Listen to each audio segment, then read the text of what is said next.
अस्सलाम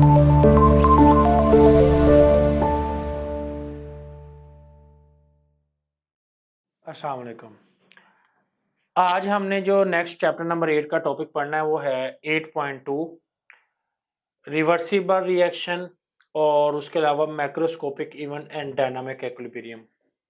सबसे पहले तो आप लोगों को एक चीज़ ये पता होनी चाहिए कि स्टैटिक इक्विलिब्रियम क्या होती है और डायनामिक। स्टैटिक में ये है कि हमारे पास जो रिएक्टेंट है वो प्रोडक्ट में कंप्लीट कन्वर्ट हो जाए, यानी रिएक्टेंट जितने भी हैं वो किस में कन्वर्ट हो जाएं, प्रोडक्ट में। Reaction will be stop. लेकिन डायनामिक में क्या होता है कि रिएक्शन फॉरवर्ड भी रहता है और क्या रहता है, रिवर्स, कंटिन्यूस रहता है इन बोथ डायरेक्शन। कभी फॉरवर्ड कभी रिवर्स, कभी फॉरवर्ड कभी रिवर्स। अब यहाँ पे हम रिएक्शन देखेंगे between the steam and a carbon monoxide. Carbon monoxide मिसाल के तौर पे ये हमारे पास एक गैस है और यहाँ पे वाटर की स्टीम गैस की हालत में जब रिएक्शन करती है तो वाटर की ऑक्सीजन इसको मिलता है तो ये मिलती है कार्बन डाइऑक्साइड और पीछे साथ बन जाता है हाइड्रोजन गैस। अब इस रिएक्शन में जो रिएक्टेंट और प्रोडक्ट है ना, इसमें हमें सबसे पहले तो ये पता चलता है कि जब ये स्टार्ट होता है रिएक्शन दोनों के मोल सेम होते हैं। नंबर फर्स्ट पॉइंट क्या, मोल्स इनके क्या है, सेम, 1 1, इधर भी 1 1। रिएक्शन के मोल्स सेम होने के साथ साथ जब ये रिएक्शन स्टार्ट होता है तो रिएक्टेंट के मॉलिक्यूल पहले अपने आप को ब्रेक डाउन करते हैं। ब्रेक होने के बाद फिर एक दूसरे से मिलते हैं और देन हमारे पास क्या बनते हैं, प्रोडक्ट। तो वो कहता है कि फॉरवर्ड रिएक्शन मैक्सिमम रेट होता है at the beginning and then decrease the concentration of carbon monoxide and water at gradually up. अब वो कहता है कि देखें जब हमारे पास रिएक्शन होता है, मिसाल के तौर पे आपके पास चाय बना रहे हैं, दूध और पत्ती है आपके पास। जब आप उन दोनों को मिलाते हैं तो वो शुरू में चाय नहीं बनी होती, अभी आपने चूल्हा स्टार्ट किया होता है तो वो अभी दूध का कलर काफ़ी ज़्यादा जो है मिल्की टाइप है। अब होता क्या कि जैसे-जैसे चाय बनती है, दूध और पत्ती दोनों मिलके चाय बनना शुरू हो जाते हैं, प्रोडक्ट बनना शुरू हो जाती है और दूध का कलर ख़त्म होना शुरू हो जाता है, यानी रिएक्टेंट की कंसंट्रेशन कम होना शुरू हो जाती है। सेम ऐसे ही जब रिएक्शन स्टार्ट होता है, कार्बन मोनो और वाटर दोनों की कंसंट्रेशन शुरू में ज़्यादा होती है और फिर आस्ता-आस्ता क्या होना शुरू हो जाती है, कम होना शुरू हो जाती है। और वो फिर किस में कन्वर्ट हो जाना शुरू हो जाती है, प्रोडक्ट में, और फिर आस्ता-आस्ता प्रोडक्ट की कंसंट्रेशन बढ़ना शुरू हो जाती है और एट द एंड टाइम क्या हो जाता है, प्रोडक्ट की कंसंट्रेशन ज़्यादा हो जाती है और रिएक्टेंट की क्या हो जाती है, कम। लेकिन नेवर बी फिनिश्ड, मुकम्मल तौर पे ख़त्म नहीं होती। क्यों, उसको हम देखते हैं।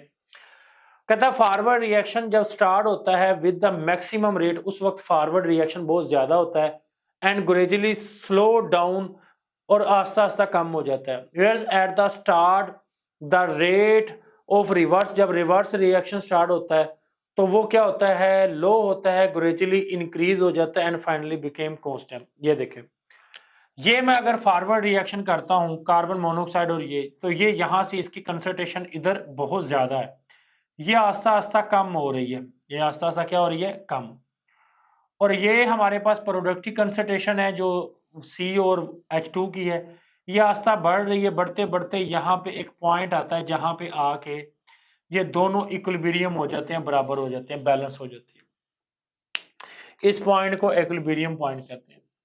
अब इसमें हमने ये सीखा कि ये जो हमारे पास ऊपर से कंसंट्रेशन कम हो रही है, ये कौन है, कार्बन मोनोऑक्साइड और वाटर।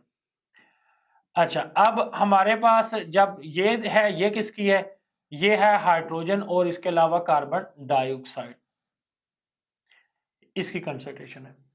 तो इस पूरे रिएक्शन में हमें ये पता चलता है कि जो कंसंट्रेशन है रिएक्टेंट्स की वो आस्ता-आस्ता क्या होती है, डिक्रीज, और प्रोडक्ट की इंक्रीज। लेकिन जिस टाइम वो डिक्रीज स्टार्ट होना होती है उस वक्त वो मैक्सिमम होती है, ज़्यादा होती है और आस्ता-आस्ता कम हो जाती है। और रिवर्स की रिएक्शन की जो कंसंट्रेशन है वो इंक्रीज होना शुरू होती है। अब इसके साथ ही हम केमिकल इक्विलिब्रियम की डेफिनेशन देते हैं, the state of reversible reaction at which composition of the reactant mixture does not change, वो नहीं चेंज होता, and forward and reverse rates are equal is called chemical equilibrium.